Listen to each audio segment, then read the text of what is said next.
दात दुखताय, थंड गरम लागतंय किंवा ब्रश करताना ब्लिडिंग होतंय, तर एकच टूथपेस्ट सगळ्यांसाठी योग्य कशी असू शकते? नमस्कार, मी डॉक्टर तनया. आज मी तुम्हाला सांगणार आहे तुमच्या वेगळ्या वेगळ्या प्रॉब्लेमशी रिलेटेड तुम्ही कोणती टूथपेस्ट यूज करू शकता. तर चला बघूया.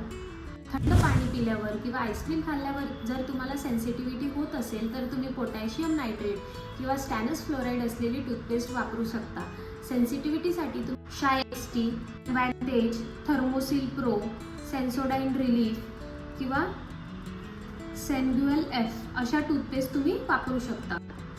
वारंवार कॅव्हिटीज होतात, मग फ्लोराईडयुक्त टूथपेस्ट वापरा. ॲम्फ्लोर, डेंटे 91, टस्क किंवा कोलगेट स्ट्रॉंग अशा टूथपेस्ट तुम्ही यूज करू शकता. ब्रश करताना गम्समधून ब्लिडिंग होत असेल तर तुम्ही मेडिकेटेड टूथपेस्ट वापरू शकता, जसं की Omnident, Sensoform, Stolin, Parodontax, Pepsodent gum care.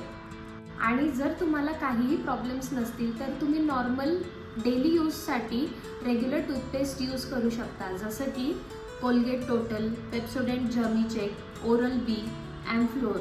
तुमच्या दातांचा प्रॉब्लेम कोणता कमेंट करून सांगा आणि हा व्हिडिओ नक्की शेअर करा.